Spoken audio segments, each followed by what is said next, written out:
പോലീസിനെ പേടിച്ച് ഹോട്ടലിൽ നിന്ന് ഇറങ്ങി ഓടിയിരിക്കുകയാണ് ഷൈൻ ടോം ചാക്കോ.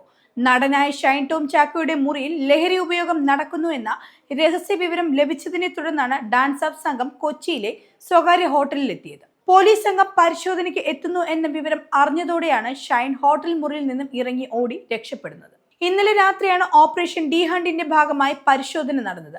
പോലീസ് പരിശോധനയ്ക്ക് ഹോട്ടലിന്റെ താഴെ എത്തിയെന്നറിഞ്ഞ ഷൈൻ ഹോട്ടലിന്റെ 3-ാം നിലയിലെ മുറിയിൽ നിന്നും ജനൽ വഴി ഇറങ്ങി ഓടി രക്ഷപ്പെട്ടു എന്നാണ് പോലീസ് വ്യക്തമാക്കുന്നത്. സിനിമയെ വെല്ലുന്ന രീതിയിലായിരുന്നു ഷൈൻ ടോം ചാക്കോയുടെ രക്ഷപ്പെടൽ. 3-ാം നിലയിലെ മുറിയിലെ ജനാല വഴി ഷൈൻ 2-ാം നിലയിലെ ഷീറ്റിന്റെ മുകളിലേക്ക് ചാടി. ചാട്ടത്തിന്റെ ആഘാതത്തിൽ ഷീറ്റ് പൊട്ടി. തുടർന്ന് 2-ാം നിലയിലെ സ്വിമ്മിംഗ് പൂളിലേക്ക് ചാടി. ഇവിടെ നിന്നും സ്റ്റെയർ കേസ് വഴി രക്ഷപ്പെടുകയായിരുന്നു.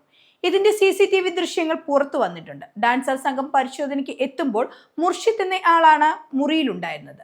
താൻ കൊച്ചിയിലെ സ്വകാര്യ സ്ഥാപനത്തിൽ ജോലി ചെയ്യുന്നു എന്നാണ് ഇയാൾ പോലീസിനോട് പറഞ്ഞത്. മുറിയിൽ ഇയാളോടൊപ്പം അനന്തകൃഷ്ണൻ എന്ന പേരുള്ള ഒരാൾ കൂടി ഉണ്ടായിരുന്നു. എന്നാൽ പോലീസ് സ്ഥലത്തെത്തുമ്പോൾ ഇയാൾ മുറിയിൽ ഉണ്ടായിരുന്നില്ല. പിന്നീട് ഇയാളെയും വിളിച്ച് പോലീസ് ചോദ്യം ചെയ്തിരുന്നു. നാടകീയ സംഭവങ്ങളാണ് പരിശോധനയ്ക്കിടെ അരങ്ങേറിയത്.